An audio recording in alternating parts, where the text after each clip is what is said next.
Bonjour à tous et à tous et bienvenue à ce webinaire d'information et d'échange sur le projet Compétences IA, donc qui porte sur les besoins en compétences sur les métiers de la data et de l'IA et qui sont donc accessibles en reconversion. Je suis Isabelle Desmarais, chef de projet professionnalisation au C2RP et j'ai le plaisir d'accueillir aujourd'hui dans le cadre de notre partenariat avec Transition Pro de France, donc Isabelle Coutan. Bonjour Isabelle. Bonjour Isabelle et bonjour à tous. Et puis Marie-Lise Bazin. Bonjour Isabelle et bonjour aux participants à ce webinaire. Voilà. Donc, je les laisserai peut-être se présenter plus en détail tout à l'heure lorsque nous débuterons. Avant de démarrer, donc juste quelques petits conseils techniques donc pour un bon suivi de la présentation.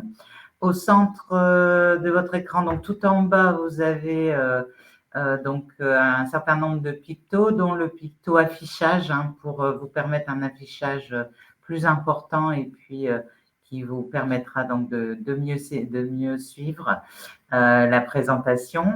Et puis donc sur votre droite, donc en bas à droite, vous avez l'onglet questions qui vous permettra, voilà, je vois Didier l'a déjà utilisé pour nous dire bonjour. Bonjour Didier. Donc n'hésitez pas à l'utiliser tout au long de notre présentation pour poser l'ensemble de vos questions. Voilà. Donc, la présentation ne sera pas téléchargeable tout de suite. Vous la recevrez par mail dans un second temps. Avec également, vous aurez un premier mail avec le replay et un lien vers une petite fiche de satisfaction à remplir en ligne. Et puis, donc, un second mail avec l'ensemble de la présentation. Et puis, donc, en fonction de vos questions, donc, si le nombre est important, nous réaliserons un document FAQ que nous vous joindrons également au mail qui comprendra la présentation. Donc, on va démarrer. Voilà. Donc, quelques mots peut-être sur le C2RP pour ceux qui nous connaissent peu ou pas encore. Donc, le C2RP est un groupement d'intérêt public. Nous sommes présidés et financés donc, par l'État et la région. Actuellement, nous sommes en présidence région. Nous sommes administrés avec les partenaires sociaux et donc nous sommes membres du CREFOP pour lequel nous assurons le secrétariat technique et également membre du réseau des CARIFOREF, puisque vous le savez peut-être, donc il y a un CARIFOREF par région et puis donc une association nationale dans laquelle nous développons un certain nombre de projets, un certain nombre d'outils qui après donc sont mis à la disposition pour l'ensemble du réseau. Puisque les CARIFOREF, l'ensemble des CARIFOREF ont, on va dire, 4 grandes missions. Vous nous connaissez peut-être plus par notre mission de collecte de l'offre de formation, puisque nous mettons à votre disposition la base régionale, à la fois de l'offre des actions et à la fois des organismes de formation. Et donc, nous collectons l'ensemble de l'offre, y compris l'offre par apprentissage. Et après, nous consolidons l'ensemble des systèmes que nous faisons remonter au national, ce qui permet après aux financeurs de pouvoir également diffuser leur offre et puis compléter les actions. Nous avons une mission également d'observation, puisque nous produisons un certain nombre de données sur la relation emploi-formation. Et nous déployons également un certain nombre d'outils à votre disposition et nous apportons également un appui technique à l'ensemble des instances régionales. Nous avons une troisième mission accompagnement de l'ensemble des professionnels, donc de la chaîne de l'orientation jusqu'à l'emploi. Et là aussi, nous mettons un certain nombre de ressources à votre disposition que vous retrouvez sur notre site. Et une dernière mission, une mission d'information, comme celle d'aujourd'hui, où nous déployons un programme de professionnalisation pour répondre à tous vos besoins d'information. Voilà, donc je ne vais pas être plus longue pour pouvoir commencer notre présentation d'aujourd'hui et je vais laisser la parole à Isabelle pour nous présenter le contenu et puis c'est là notre information d'aujourd'hui. Merci Isabelle. Ce que je propose peut-être, c'est qu'on se présente avec Marie-Lise. Donc, je suis Isabelle Coutan. Alors, c'est pas bien, je me présente en premier. Vas-y Marie-Lise, excuse-moi. Non, mais ça ne me posait aucun souci. Donc, je démarre. Donc, je suis Marie-Lise Bazin. Je suis responsable territoriale fonctionnelle de l'espace territorial Hainaut-Cambrésis. On est basé à Valenciennes. Et donc, on intervient sur les territoires du Sambravénois, du Cambrésis, du Valenciennois. Et je suis également en charge du pôle observation, emploi, formation, partenariat. C'est dans ce contexte qu'on collabore avec le C2RP dans le cadre de l'information sur notre offre de service. Voilà, je te rends la parole, Isabelle. Merci Marie-Lise. Oui, donc je vous disais, Isabelle Coutan, je suis chargée de mission développement innovation à Transition Pro Hauts-de-France et particulièrement en charge du projet Compétences IA dont je vais vous parler aujourd'hui. Donc pour un peu faire le tour de ce sujet, je pense qu'on peut difficilement faire tout le tour, mais pour déjà avoir une première approche, donc je vais déjà vous présenter rapidement Transition Pro, vous expliquer pourquoi il y a un projet Compétences IA qui s'est mis en place l'an dernier, et puis d'avoir un éclairage sur tout ce qui est, alors très léger, l'intelligence artificielle et les métiers, et du coup lier les besoins en compétences dans les entreprises, et par rapport à notre métier en tant qu'opérateur des reconversions professionnelles, vous dire comment les reconversions sont possibles et vers quelle formation. Bien sûr, vous avez, comme vous l'a expliqué Isabelle, possibilité de poser vos questions en direct et puis on y répondra au fil des sujets. Voilà, alors je vous propose déjà de présenter Transition Pro pour ceux qui ne nous connaîtraient pas. Il y a souvent un mot magique que l'on dit, c'est le mot FONGECIF. Transition Pro est né en 2020, début 2020, pour succéder au FONGECIF après 36 années d'expérience. Donc, on s'appuie sur l'ensemble de ces compétences. On a eu, ça ne vous a pas échappé, la crise sanitaire qui est passée juste après notre mise en place. Donc, ce qui fait qu'on n'est pas toujours bien repéré, mais avec tous les efforts de communication aujourd'hui, ça prend. Nous avons 18 antennes nationales puisque nous avons une tête de réseau qui s'appelle Certif Pro. Je vous en reparlerai un peu tout à l'heure, vous comprendrez pourquoi je vous en parle. Et surtout sur la région Hauts-de-France, nous avons 5 antennes. Donc Marie-Lise nous parlait tout à l'heure de l'antenne sur Valenciennes, pour le Valenciennois, donc Hainaut-Cambrésis, alors je le dis jamais dans le bon sens, mais Hainaut-Cambrésis Sambravénois. Ça y est, je le tiens, voilà. Ensuite, une antenne sur Arras, une sur Marc-en-Barœul pour la métropole lilloise, Saint-Omer pour le Domarois et le littoral, et Amiens pour la Picardie. Alors, nous sommes une structure paritaire, donc agréée par l'État, donc avec des fonds de l'État pour accompagner les reconversions professionnelles des salariés.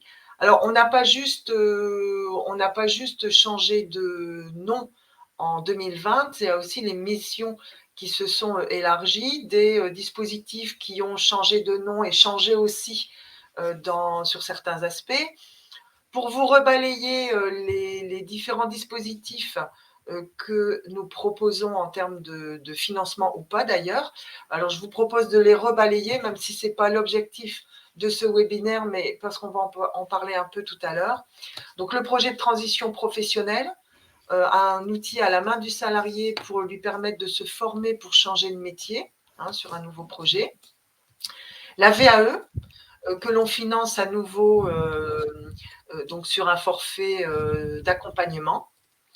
avec une ouverture aussi vers l'entreprise par le biais du dispositif des transitions collectives qu'on appelle aussi Transco, qui s'adresse là, alors c'est pas uniquement aux entreprises, mais c'est l'entreprise qui mobilise le dispositif pour ses salariés. Globalement, hein, on peut dire que mon métier change, alors aussi bien celui de l'entreprise que du salarié, et donc je change aussi de métier. Le dispositif reconversion, démission reconversion, pour pouvoir changer de métier ou créer une nouvelle activité, créer son entreprise. Et donc Certif Pro et propriétaire, je dirais, remet les certifications Cléa que vous connaissez sans doute. Voilà, je voulais rebalayer un peu ces 4 dispositifs et le certificat avant de passer au projet compétences IA. Alors, je sais que dans le cours de l'année, il y a des webinaires pour présenter plus en détail nos solutions de financement. Donc, ça, vous pourrez vous regarder la programmation du C2RP. Alors, concernant le projet Compétences IA, je vous propose de vous expliquer l'historique et le contexte. Alors, il y a une toute petite phrase qu'on ne voit pas bien là sur le diaporama, mais je vais vous l'expliquer. En fait, en 2019, il y a eu une première synergie territoriale qui s'est créée via un EDEC régional, donc avec la région, avec le MEDEF, Acto, qui était Opcalia à l'époque, pour lancer une synergie autour de ce sujet, sensibiliser les entreprises aux enjeux de l'intelligence artificielle. Et pour cela, il y a la Cité de l'IA qui a été créée par le MEDEF. Vous en avez peut-être entendu parler, où c'est un lieu où les entreprises peuvent avoir un éclairage, un soutien sur les sujets. Et de là est née une certification de chef de projet IA en lien avec l'IMT Nord Europe, pour pouvoir accompagner les entreprises sur la mise en place de l'IA. L'EDEC s'est arrêté et Transition Pro s'est dit, c'est un peu dommage d'avoir lancé les entreprises sur le sujet et de ne pas pouvoir les accompagner sur les besoins en compétences pour poursuivre leur accompagnement. Donc, c'est de là qu'est né en 2000.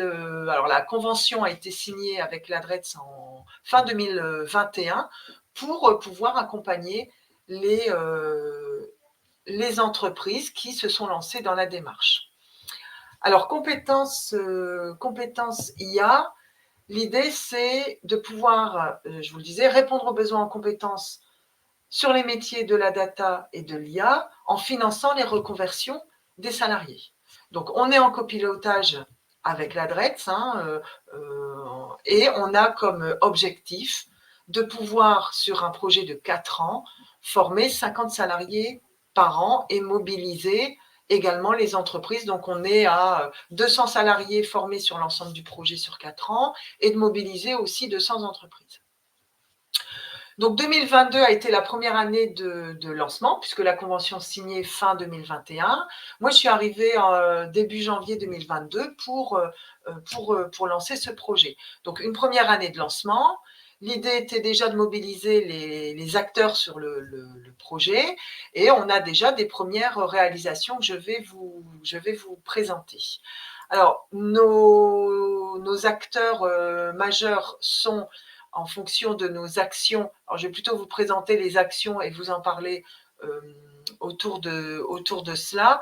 3 axes de travail autour de ce projet, auprès des entreprises, pour les sensibiliser aux enjeux de l'IA, les convaincre et les mobiliser pour rentrer dans la démarche et pourquoi pas former un chef de projet en IA via la certification créée, mais aussi de pouvoir former des salariés parce que l'entreprise est impactée par l'IA et où on va avoir des salariés à reconvertir, ou vraiment d'accompagner l'entreprise pour aller vers l'IA au travers d'un chef de projet. Ensuite, notre action est auprès des salariés, donc pour permettre aux salariés de connaître les métiers, du coup d'entamer une reconversion par ceux qui le souhaitent, et avec un financement, puisqu'on est bien financeur, soit par le biais du projet de transition professionnelle, soit par le biais du dispositif des transitions collectives. J'en dirai deux mots tout à l'heure. Donc, l'action auprès des salariés, elle est diverse. Elle est aussi bien nous en interne quand on reçoit les salariés sur nos différents espaces territoriaux, mais aussi via les conseillers en évolution professionnelle et via les organismes de formation aussi. Au niveau des organismes de formation, l'idée aussi, c'est de construire des partenariats et déjà d'identifier les certifications qui existent, puisque vous le savez peut-être, nous finançons les parcours de formation certifiants.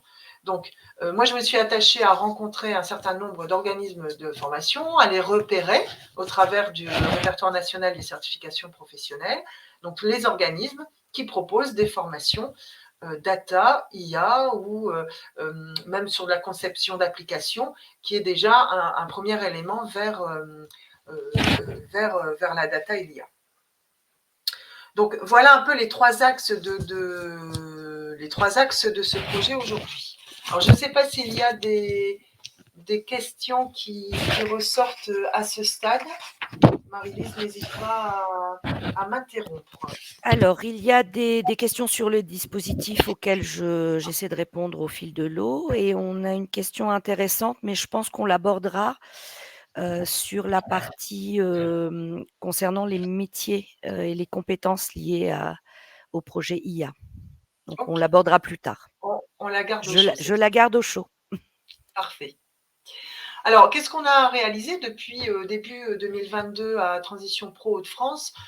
Déjà, on a constitué un catalogue des certifications data IA où on a référencé 82 formations en Hauts-de-France qui peuvent être ou en présentiel ou aussi accessibles en distanciel, en tout cas accessibles pour les salariés des Hauts-de-France.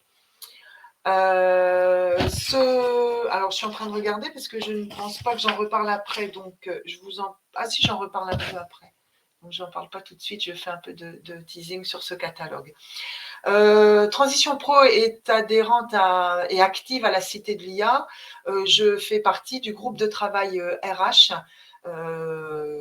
Et on participe aux différents événements, on participe aux travaux dont vous verrez un délivrable tout à l'heure sur les métiers notamment. On travaille sur des relations partenariales avec les OF, ça je vous en ai parlé tout à l'heure. Je sais qu'il y a des organismes de formation qui nous écoutent aujourd'hui. N'hésitez pas à prendre contact avec moi ensuite si je ne vous ai pas déjà contacté, si vous proposez des formations dans ce domaine. Nous avons une équipe de chargés de développement qui œuvrent sur le terrain, sur les différents territoires, auprès des entreprises, mais aussi auprès des acteurs RH, pour pouvoir connaître et accompagner, déjà identifier les entreprises qui sont sur ces sujets de l'intelligence artificielle et aussi avoir leurs besoins en compétences, connaître leurs besoins en compétences. Nous avons fait une sensibilisation, c'était la semaine dernière, auprès des conseillers en évolution professionnelle, donc de l'APEC et du groupement évolution, pour bien informer les salariés sur ces métiers et sur comment se reconvertir par le biais de Transition Pro. Donc l'équipe, bien sûr, est sensibilisée également. Il faut savoir qu'il y a quelques régions en France qui ont rejoint le mouvement, je vais dire entre guillemets. Nous sommes 5 régions au national à travailler sur ce sujet et nous avons un groupe de travail dédié chaque mois pour échanger sur le sujet. Globalement, au bout de cette première année de fonctionnement, nous avons engagé 82 dossiers. Donc 82 personnes ont engagé un parcours de reconversion vers ces métiers. On a rencontré 220 entreprises où on a pu aborder le sujet de l'IA et savoir où ils en sont. Rencontré 31 partenaires RH et 12 organismes de formation spécialisés ont été mobilisés pour à la fois les connaître, aussi les amener à montrer que les reconversions professionnelles est un moyen de formation avec aussi un financement et où on n'est pas uniquement sur une offre programme régional de formation et une offre alternance comme on trouve souvent sur les sites des organismes, mais qui a aussi le levier de la reconversion professionnelle. Et pour aussi entamer une démarche avec eux, de se dire si je ne suis pas sur ces métiers de la data de l'IA, est-ce qu'il y a un intérêt d'y être? Et je travaille aussi aujourd'hui, mais ça c'est un travail de longue haleine, sur les certifications et est-ce qu'à un moment donné, il ne manque pas un maillon pour permettre d'avoir une offre globale qui correspond vraiment aux besoins des entreprises. Alors, bien sûr, on communique. On a, vous voyez, vous avez dans le bas de l'écran, en bas à droite, un logo spécifique compétence IA qui a été créé. Lors de la journée de la reconversion, alors je pense que c'est le suivant, voilà. J'ai organisé des tables rondes sur le sujet. Donc, le matin, avec des experts pour parler des métiers émergents de la data et de l'IA. Je vous donnerai les liens. C'est pour ça qu'on ne vous donne pas tout de suite le diaporama parce que j'y intégrerai les liens pour que vous puissiez les visionner. Et également, comment se reconvertir. On va l'aborder tout à l'heure, mais il y a beaucoup à dire, avec notamment sur cette table ronde, la présence d'organismes de formation qui expliquent aussi les prérequis, comment se passent les formations. On a également des témoignages, notamment d'un salarié qui est en formation aujourd'hui de data analyst dans le cadre du dispositif des transitions collectives, et le témoignage de sa RH qui a accompagné par le biais de Transco et qui témoigne aussi du parcours de Monsieur Pas. Est-ce qu'on a des questions, Marie-Lise, avant d'aborder le sujet de l'IA au sens large? Oui, alors on a une question. Peut-on préciser ce que l'on met derrière le domaine de l'intelligence artificielle et de la data? Eh ben, merci pour la transition, parce que c'est ce qu'on va voir maintenant. Alors, c'est vrai que pour donner, quand on a lancé ce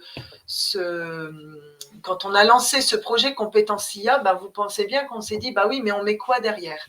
Et ça reste un débat toujours parce que l'intelligence artificielle, c'est très large. Alors, on pourrait en débattre un moment, mais l'idée est de dire l'intelligence artificielle, c'est tout un processus qui va viser l'imitation de l'intelligence humaine en créant des algorithmes qui vont permettre à la machine d'apprendre pour pouvoir faire certaines tâches qui soient où on n'a pas forcément besoin de l'homme. Alors, des définitions, on en trouve beaucoup. Je vous en ai mis ici quelques-unes. Globalement, quand on regarde dans ces définitions, alors attendez, je vais un peu trop vite, mais on a globalement deux visions qui s'opposent dans les définitions et dans la vision qu'on peut en avoir. On va avoir une vision qui peut être forte, qui est portée par exemple par un Elon Musk, où lui va dire on peut tout remplacer par une intelligence artificielle, et où l'idée c'est vraiment de dépasser les capacités de l'être humain.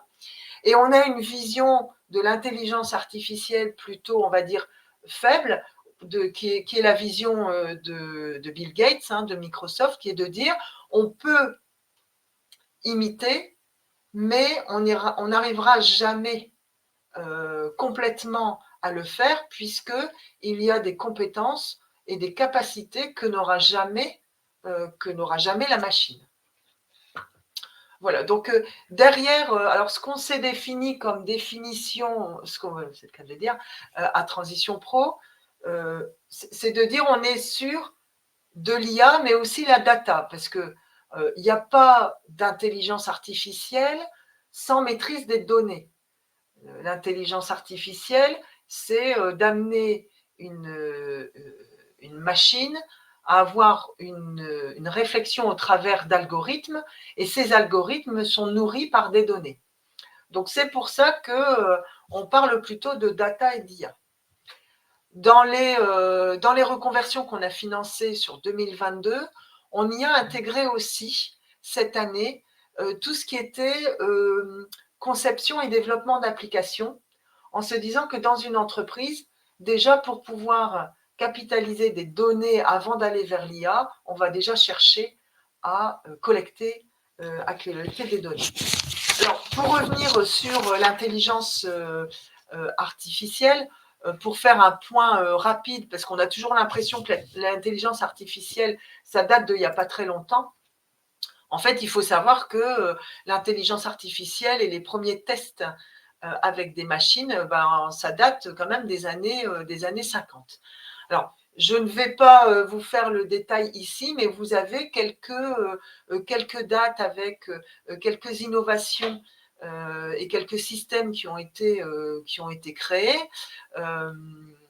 Globalement, ça a commencé avec le test de Turing, où l'idée était, au travers d'une conversation avec des personnes et de questionnements, que la machine puisse faire des croisements pour pouvoir identifier un élément, une personne notamment, c'était le cas à l'époque, 3 personnes dans des salles différentes à qui on posait des questions, la machine prenait les éléments, les mélangeait pour pouvoir retrouver les réponses. Après, vous avez les différentes dates. Encore une fois, je ne vais pas rentrer dans le détail, mais vous avez l'apparition de Siri, Alexia, vous connaissez. Enfin, voilà. Globalement, on peut dire que ça a commencé dans les années 50. Aujourd'hui, l'intelligence artificielle est encore adolescente, puisqu'on est vraiment sur de l'évolution permanente. On n'y est pas arrivé au bout. Alors, je vous propose de regarder un peu, à moins qu'il y ait des questions spécifiquement sur l'IA, mais après, il faut quand même que je vous dise, je ne suis pas une experte en intelligence artificielle moi-même, je m'attache plutôt justement aux applications et à l'impact sur les compétences dans les entreprises et sur les métiers. Globalement, vous avez ici, et on le voit, des exemples d'usage de l'intelligence artificielle dans les différents secteurs, qui permet du coup de se projeter au niveau des métiers. Ce qu'on peut voir, c'est que l'intelligence artificielle, elle a vraiment un impact sur tous les secteurs. On va partir de d'analyses prédictives qui peuvent être faites dans les assurances, qui peuvent être faites aussi au niveau de la distribution. On va pouvoir utiliser des éléments de visuel, de prédiction, d'analyse prédictive, de ce qu'on appelle du computer vision. Donc, en fait, à partir d'une caméra, on va identifier certaines choses qui vont permettre de suggérer, de faire des prédictions. Ça peut être une caméra dans un entrepôt logistique qui détectera les risques en termes de sécurité. Ça peut être dans un magasin en vitrine. J'ai une maman qui passe avec son bébé. On va pouvoir passer à ce moment-là une petite vidéo sur les produits proposés pour les enfants. Ça, ce sont des applications. Et donc, du coup, on peut imaginer l'impact sur les métiers. On a des impacts dans la banque également sur les propositions de placement, où on va avoir une analyse des données des clients et où on va pouvoir proposer certains produits. Dans l'agriculture également, avec des drones qui vont pouvoir voir un peu tout ce qui se passe au niveau des champs, des prédictions aussi de météo à plusieurs mois. Enfin, il y a vraiment un tas, mais ça, je pense que vous le voyez aussi au travers de l'actualité. Des questions, Marie-Lise ? Oui, alors Une première question, comment repérer les personnes en reconversion qui auraient un intérêt pour les métiers de l'intelligence artificielle et de la data? Existe-t-il des outils pour détecter ces compétences et ces aptitudes pour aller vers ces métiers, même si les personnes n'expriment pas un intérêt particulier pour l'intelligence artificielle? Alors, c'est un peu tout le travail qui reste aujourd'hui, qui reste à faire. C'est que les métiers de la data et de l'IA ne sont pas forcément connus. Les métiers qui sont impactés, parce qu'il y a ça aussi, il y a à la fois aller vers les métiers émergents de la data et de l'IA, mais il y a aussi quels sont les métiers qui vont être impactés, qui sont déjà impactés aujourd'hui et qui vont être impactés demain pour préparer aussi ces reconversions. Alors que les entreprises puissent anticiper au travers de dispositifs, par exemple, comme les transitions collectives, mais aussi de pouvoir aujourd'hui, les salariés qui veulent se reconvertir, les orienter vers ces métiers. Alors, les outils, je ne connais pas d'outils aujourd'hui, mais il en existe certainement. Ce qui pour moi est important, c'est de savoir qu'on ne va pas forcément penser aujourd'hui à ces métiers-là. Il faut plutôt se dire quelles sont justement les compétences qui sont attendues au regard des parcours des personnes, et aussi quels sont les prérequis pour ces formations. Alors, du coup, ce que je vous propose, parce que ça, je l'aborde un peu après, mais c'est peut-être de vous parler déjà des métiers qui existent, et là, vous allez pouvoir comprendre les compétences qui sont nécessaires, et ça répondra également à cette question. Alors, de mémoire. Alors, voilà, je vais vous présenter une petite vidéo que l'on a. C'est un des livrables qui a été travaillé avec le groupe RH à la Cité de l'IA dont je vous parlais tout à l'heure, où on a essayé de regrouper. Donc, dans le groupe de travail, on a des entreprises, des spécialistes de la data, des DRH, forcément, qui vont recruter, des organismes de formation. Moi, j'en fais partie également, et on a voulu mettre en place une petite vidéo pour présenter très rapidement les différents métiers et montrer aussi la synergie entre eux dans une entreprise. Donc, je vous propose de la visionner. Alors, il faut parfois la regarder plusieurs fois, mais vous pourrez la trouver sur le site de la Cité de l'IA et elle est accessible très facilement. Donc, c'est parti, je vous partage ça. Alors, comme c'est du direct, mais normalement, on l'a essayé tout à l'heure et ça fonctionne. Irina est responsable commerciale dans l'entreprise Fashionistia.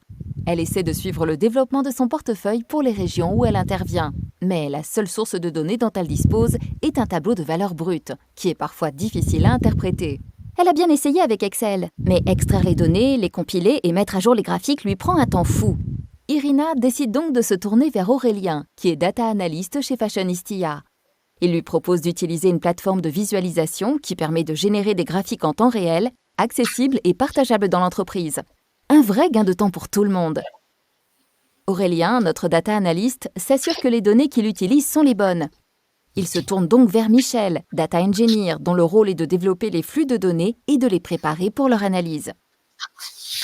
Michel doit choisir la bonne source de données, le logiciel de prospection commerciale ou bien de gestion de l'entreprise. Ces deux solutions enregistrent les carnets de commandes. Cette étape est cruciale car les données existent parfois à plusieurs endroits. Il contacte donc Claire, qui est data architecte. Son rôle est de cartographier toutes les sources d'informations de l'entreprise. Elle lui confirme que, cette fois-ci, ce sont les données du logiciel de gestion qui font foi. Ils vont voir ensemble Amine, qui est Master Data. C'est un expert métier qui connaît avec précision les données disponibles dans la solution et leur qualité. Il pourra les aider à faire le bon choix. Marie, notre directrice commerciale, veut quant à elle mieux anticiper les ventes pour sécuriser les stocks et satisfaire ses clients. Elle croise Andrew, qui est data scientist, et lui en parle. À l'aide d'outils mathématiques et de l'historique des commandes, il crée un modèle qui permet de prédire les ventes à partir de plusieurs paramètres. Les pages les plus consultées de leur catalogue en ligne, les habitudes de leurs clients, la dynamique des différentes catégories de produits en fonction des saisons et même la météo. Andrew va pouvoir travailler de concert avec Juan, Machine Learning Engineer. Son métier, transformer les modèles en une application, veiller à leur bon fonctionnement et assurer leur adaptation régulière. Et pour un projet d'une telle ampleur, Andrew et Juan feront appel à Brigitte, qui est Product Owner, et assure la gestion de projets en interne pour ce type de solution. Tiens, voilà Véronique, c'est la directrice de Fashionistia. Elle est préoccupée par le fait qu'il faille autant de personnes pour démarrer son premier projet data. Pas d'inquiétude, Véronique, certains profils peuvent regrouper plusieurs des compétences dont nous avons parlé. Bien sûr, les cabinets spécialisés, consultants et freelance peuvent également venir en renfort. Et puis, pour y voir vraiment clair dans tous les enjeux de la data, il y a aussi la Cité de l'IA.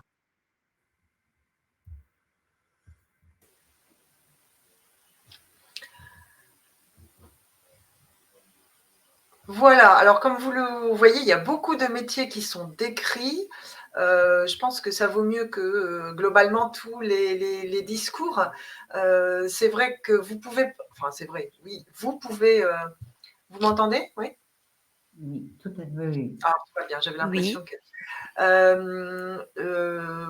cette vidéo, comme je vous disais, est accessible et ça peut permettre aussi à des salariés ou des personnes en reconversion de comprendre un peu ces métiers.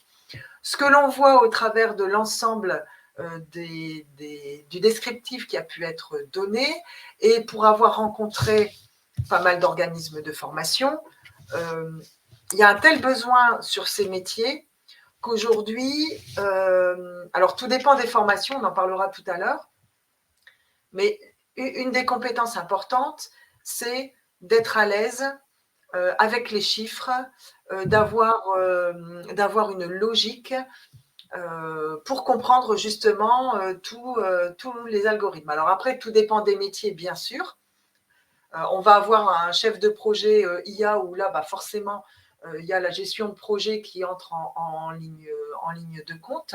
Mais on est surtout sur ces compétences-là pour répondre à la question de tout à l'heure. Alors, je ne sais pas si, Marie-Lise, il y a des questions. Il y avait des questions en suspens, mais la vidéo que tu viens de passer, semble-t-il, y a répondu. Ah c'est merveilleux. Donc des questions autour effectivement de quel métier relève du secteur de l'intelligence artificielle. Alors, il y a tout… Ah pardon, excuse-moi. Non, c'est terminé, voilà. Il y a tout un pan qui n'est pas développé dans cette vidéo, mais sur lequel il faut se pencher, et c'est ce qui va être fait également dans ce groupe. Ce sont tous les métiers de la sécurité des données. En fait, je vous disais tout à l'heure, s'il n'y a pas de data, s'il n'y a pas de données, il n'y a pas d'IA, c'est-à-dire que l'intelligence artificielle, la machine, elle va se nourrir des données qui vont être collectées pour pouvoir faire des prédictions. Voilà, je vous le fais en résumé. Mais après, ce qui est important, c'est de sécuriser ces données, d'éviter aussi les cyberattaques. Ça va être aussi d'un point de vue éthique, comment aussi on collecte ces données, comment on les conserve. Donc, il y a tous ces métiers-là qui sont pas détaillés ici. On va avoir tout ce qui est donc protection de la donnée, les métiers de la protection de la donnée, cybersécurité, et là on a les métiers spécifiques, mais après on va avoir aussi toute l'évolution dans les métiers. Voilà pour les métiers. Alors je sais qu'on passe un peu vite et c'est peut-être un peu frustrant, mais voilà, ça vous donne déjà un premier aperçu à creuser si besoin. Et n'hésitez pas à aller voir, à me contacter ou à aller revoir cette vidéo. Ce que je vous propose, c'est de regarder… Alors attendez, ça, c'était pas ça. Voilà. Je vous parlais tout à l'heure du catalogue des certifications Data IA. Alors, je vous entends en train de vous dire, ah oui, mais elle est gentille, mais on ne voit rien. Alors, effectivement, vous ne voyez rien pour l'instant. Ce catalogue reprend 82 formations qui sont référencées au RNCP, donc au Répertoire national des certifications professionnelles, donc RNCP ou au répertoire spécifique, qui sont en tout cas éligibles au financement des formations Transition Pro. Et ces formations sur environ 20 organismes qui ont été référencés en Hauts-de-France en modalité présentielle ou à distance. À aujourd'hui, ce catalogue est utilisé par nos équipes en interne parce qu'on le teste, mais il sera disponible par le biais d'un moteur de recherche sur notre site, à mon avis, sur le mois de mars.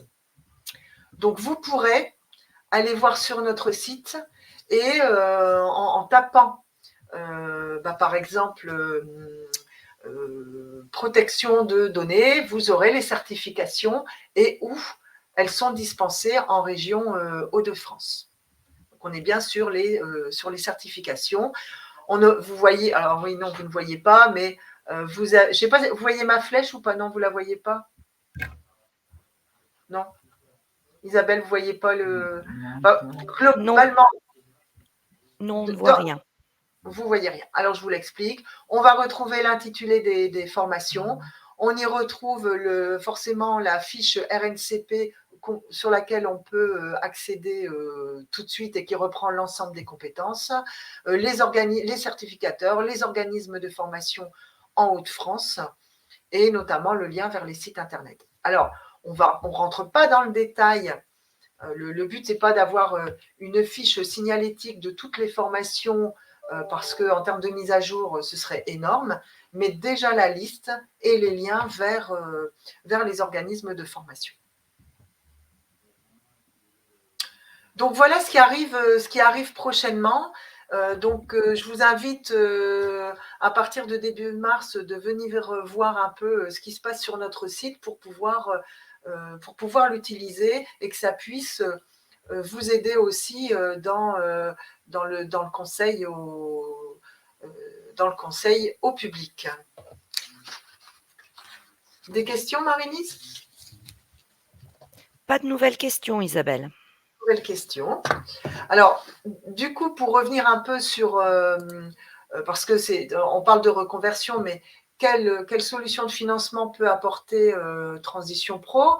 Je vous le disais rapidement au tout début, on a le dispositif de projet de transition professionnelle. Alors, je pense que vous connaissez. Donc, il s'agit pour un salarié qui souhaite changer de métier de pouvoir avoir sa formation financée, les coûts pédagogiques, les frais annexes, donc en fonction bien sûr de conditions qui sont posées, et également de pouvoir avoir le remboursement de la rémunération auprès de son employeur. Donc le salarié continue à être rémunéré, on finance la formation. Bon, alors là aussi, il y a des critères, mais on est… Marie-Lise, tu le diras mieux que moi, mais on est sur une bonne proportion en fonction des coûts de formation. Si ce n'est pas délirant, on peut être sur du 100%. Où là, on est vraiment sur l'initiative du salarié. Ensuite, on a le dispositif des transitions collectives, où là, ça va être une entreprise, je vous le disais tout à l'heure, c'est le financement de parcours de reconversion pour des salariés dont le métier est fragilisé par rapport à un contexte de l'entreprise. On a aujourd'hui des entreprises où on va avoir un contexte de perte de marché, un contexte de coût de l'énergie qui est important et qui va avoir du coup un impact sur les métiers et les compétences. Et là, on peut accompagner donc le changement de métier sur un changement qui peut être en externe, mais qui peut aussi être en interne, de par justement l'évolution des métiers à cause ou grâce à l'intelligence artificielle. Donc, c'est sur ces deux dispositifs que repose le projet Compétences IA pour accompagner et les salariés dans leur changement de métier et les entreprises dans les transformations liées à l'intelligence artificielle, à l'arrivée de l'intelligence artificielle sur les métiers de la data et de l'IA. Pour cela, alors je rappelle les contacts de nos espaces territoriaux. Donc pour un salarié qui nous contacte pour la première fois, il y a le numéro 03 59 61 62 63 pour un premier appel, et après il y a bien sûr des contacts directs sur les différents espaces territoriaux. Sur ce numéro, ce sont des salariés de Transition Pro qui répondent à tour de rôle sur nos différents espaces. Et vous avez aussi une équipe de chargés de développement sur le terrain pour répondre aux entreprises. Parce que vous pouvez très bien avoir également un questionnement d'un salarié qui va évoquer le fait qu'il y a une difficulté dans l'entreprise, où il sent son poste, où il sent en difficulté. On peut aller présenter le dispositif des transitions collectives. Et donc, du coup, au passage, vous avez mon numéro et mes coordonnées qui s'affichent ici en bas. Marie-Lise, est-ce qu'il y a des questions? Oui, alors avec un léger décalage, mais j'ai deux questions. Pardon, j'étais trop vite. J'ai voulu laisser le quart d'heure aux questions. Ce n'est pas grave. Ce n'est pas grave. L'essentiel est d'y répondre. Voilà. Première question. Les dispositifs et les formations sont-ils accessibles aux demandeurs d'emploi? Eh bien non, puisque j'ai parlé tout du long effectivement des salariés. Puisque Transition Pro accompagne les reconversions professionnelles des salariés. Alors après, des salariés en CDI, en CDD, intérimaires, intermittents du spectacle, en fonction des dispositifs avec des conditions différentes. Encore une fois, je ne rentre pas dans le détail parce que là, ça pourrait faire un webinaire spécifique sur les dispositifs, et c'est prévu de mémoire. Maintenant, l'information est importante parce que un demandeur d'emploi d'aujourd'hui est un salarié de demain, parfois inversement, mais effectivement, les solutions Transition Pro. Alors Marie-Lise, tu m'arrêtes si je dis des bêtises, mais on finance les formations des salariés. Exactement. Il y a eu en 2022 un webinaire qui était consacré de façon générale et générique à l'ensemble des dispositifs de Transition Pro. Oui. On va faire des focus dans le cadre de notre partenariat avec le C2RP sur certains publics, tels que les intérimaires ou les CDD, qui ont des conditions d'accès qui sont spécifiques, effectivement. Alors, j'ai une autre question. Avec la data et l'intelligence artificielle, on devrait plus facilement mettre à jour régulièrement et automatiquement un tableau type catalogue des certifications de la data et de l'IA. Eh oui, c'est vrai. C'est vrai, on n'y est pas encore, effectivement. Enfin, je ne sais pas si c'est une question ou une proposition, mais je trouvais que c'était pertinent. Oui, et tout à fait, c'est vrai.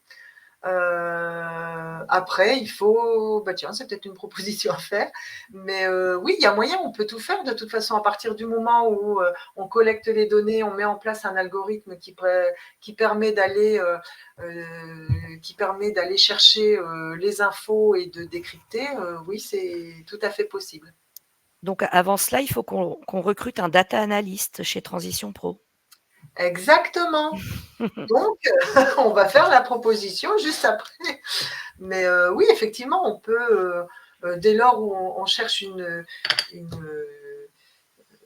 une solution à partir de données, la machine peut traiter. Alors, pas tout, parce que c'est vrai que je ne l'ai pas détaillé, mais il y a quand même, à un moment donné, sur les intelligences artificielles ne vont pas être sur le côté social, le côté relationnel, et les métiers où il y a un fort besoin de cette compétence, on ne pourra pas tout faire avec l'intelligence artificielle.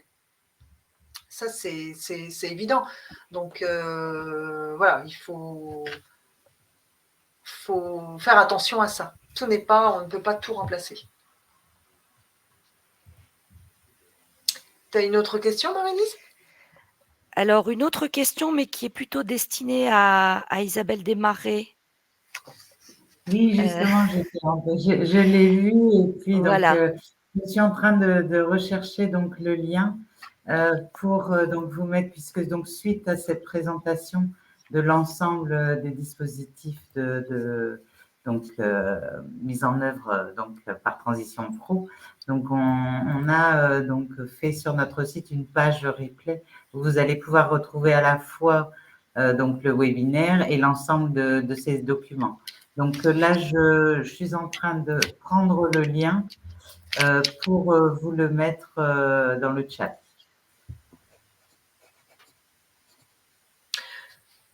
Et une dernière question, enfin une question pour Isabelle Coutan. En règle générale, les qualifications demandées par les employeurs sur la data et l'intelligence artificielle sont de niveau bac plus 4-5 du type master ou école informatique. Donc, il y a un risque de limiter le nombre de personnes en reconversion pouvant y accéder. Alors justement, c'est ce que je pensais, je ne vous ai pas parlé de ce volet-là. On parlait des compétences tout à l'heure, du profil des personnes. C'est vrai qu'il y a quand même un a priori, c'est de se dire il faut être ingénieur pour travailler dans les métiers de la data et de l'IA. Alors, il y a effectivement tout ce qui est data, enfin tout ce qui est IA, qui est intégré dans les parcours d'ingénieurs, parce que de toute façon, c'est l'évolution à aujourd'hui, mais pas que. On a aussi des parcours qui peuvent être accessibles sur des niveaux, parce qu'il faut développer. Donc, on a besoin aussi de développeurs. Et ces développeurs, le niveau peut être accessible à partir de Bac plus 2 ou même je vais dire d'un bac. Alors attention, ça dépend aussi des organismes de formation et des certifications, mais c'est vrai qu'on sent qu'il y a un peu, c'est ce que je suis en train de regarder, est-ce qu'il n'y a pas de trou dans la raquette dans les certifications et dans les besoins des entreprises et de l'offre de formation de ce fait. Et comment on peut travailler à créer, pourquoi pas, des nouveaux parcours. On a des parcours parfois intensifs en bootcamp, comme c'est appelé, sur des parcours de 3 mois, où ça va être intensif. On peut avoir des parcours beaucoup plus longs. Il n'y a pas que des niveaux ingénieurs qui existent. Et dans les pré-recrutements, il ne faut pas forcément avoir déjà un niveau 6 ou un niveau 5, par exemple. Donc, dans le catalogue des certifications, c'est vrai qu'on a beaucoup de niveau 6 et de niveau 7, mais il y a des formations accessibles sur des niveaux moindres. C'est tout le travail qu'il y a à faire aujourd'hui. Ce que demandent souvent les organismes de formation, ce sont, comme je vous disais tout à l'heure, une logique. On a des personnes qui vont avoir un début de parcours, qui vont avoir un bac plutôt scientifique, informatique, et par les parcours de vie vont être sur d'autres métiers. Tout ce qu'ils ont pu faire avant va leur permettre de travailler sur du développement, par exemple. On est vraiment sur cette question logique, mathématique, appétence pour les chiffres, qui est principalement demandée, et la motivation pour aussi apprendre, comme dans beaucoup de métiers, de toute façon. Mais il n'y a pas que. Et on travaille à ce niveau-là aussi à transition professionnelle pour élargir les certifications sur des niveaux, sur d'autres niveaux. Je ne sais pas si ça répond à la question. Mais je vous rappelle, c'est un projet sur 4 ans, donc on a encore pas mal de chemin à parcourir.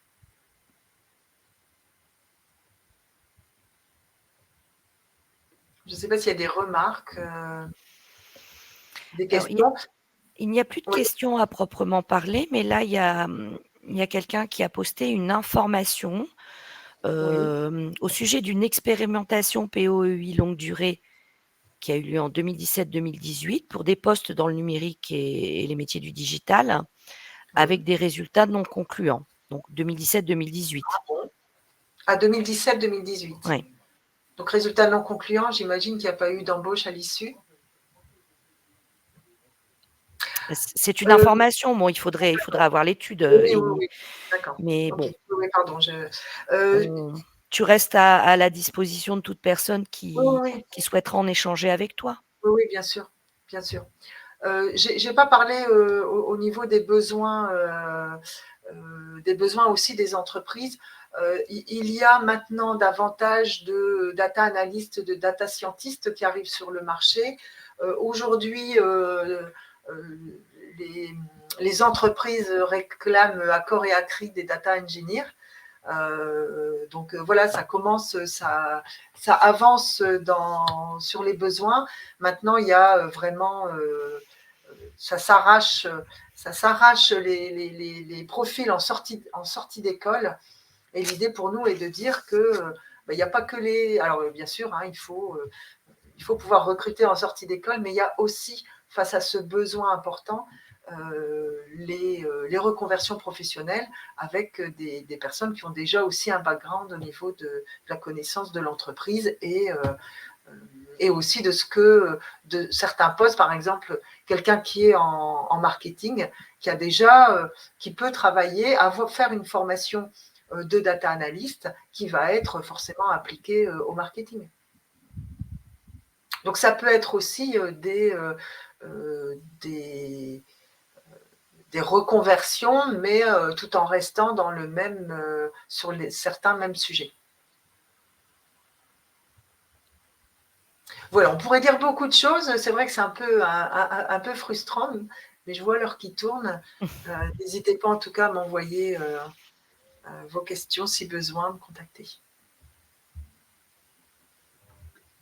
D'accord, merci Isabelle. C'est vrai que donc, il y a Stéphane qui disait qu'il se permettait de revenir sur la question des outils de repérage, car c'est une difficulté récurrente. Donc, pour repérer, donc pouvoir sensibiliser les publics à ces métiers et aider les conseillers opérateurs CEP dans ce travail de détection. Donc, oui. Après, il y a également à investiguer sur le côté du repérage. Après, il y a aussi les organismes de formation dans leur qui, sur ces formations, après, vont faire des positionnements pour repérer aussi repérer tout cela. Donc, c'est aussi sont des acteurs qui peuvent aider sur le sujet. Voilà. Donc, en tout cas, merci Isabelle pour l'ensemble de ces informations. Merci Marie-Lise également. Voilà, pour conclure, donc, comme je vous l'ai dit au début du webinaire, donc vous allez recevoir tout de suite après le webinaire un lien vers le replay. Et puis également le petit questionnaire de satisfaction en ligne. Donc, merci de le remplir puisque c'est très important pour nous pour y recueillir vos besoins, notamment si vous voulez des prolongations suite à cette première information, un approfondissement, ou alors sur un autre sujet que vous souhaiteriez que l'on aborde. Pour rester en contact avec nous, voilà, donc vous avez notre lettre d'information, le C2 Actu, qui paraît tous les 15 jours, et vous retrouvez toute notre programmation, notamment des nouveaux webinaires. Je vais vous mettre, pareil dans le chat, le lien direct pour que vous puissiez voir nos prochaines actions. Donc, on aura notamment le 30 janvier, on a une présentation de l'expérimentation REVA, le parcours simplifié de la VAE pour les métiers plus de la dépendance, de l'autonomie, du service à la personne, de la santé de la petite enfance. Nous aurons également le 7 février prochain donc une nouvelle présentation de l'outil Cléor, donc justement d'informations sur les métiers et qui comprend une partie données socio-économiques territorialisées. Nous aurons une sensibilisation emploi handicap le 28 février, si c'est un sujet qui vous intéresse. et également une session repérage du handicap le 21 mars. Donc, n'hésitez pas à aller voir sur notre site. Par le biais du C2 Actu, vous retrouverez régulièrement l'ensemble de nos programmations et notamment les prochaines interventions que nous ferons avec Marie-Lise, notamment sur des focus de dispositifs sur le PTP pour des publics particuliers, par exemple. On parlera, je pense aussi également du dispositif des missionnaires. Voilà, tout ça c'est en cours, on est en train de le mettre en place. Et puis, pour également, notre seconde newsletter, c'est l'Info Hebdo, un panorama de presse régionale. N'hésitez pas également à nous suivre sur les réseaux sociaux. Et puis, pour toute question, donc vous avez le mail professionnalisation@c2rp.fr sur lequel vous pouvez nous contacter pour, pareil, si vous avez des besoins particuliers d'information ou souhaitez avoir des éléments supplémentaires. Voilà, nous sommes à votre disposition. Voilà, donc il me reste à vous remercier de votre attention. Merci beaucoup. Encore merci Marie-Lise et Isabelle. Et puis, merci donc voilà, merci de toute votre attention. Et puis, je souhaite un bon appétit maintenant à cette heure ici. Et puis, à bientôt sur des prochains webinaires. Merci à tous. Bonne journée. Bonne journée à tous.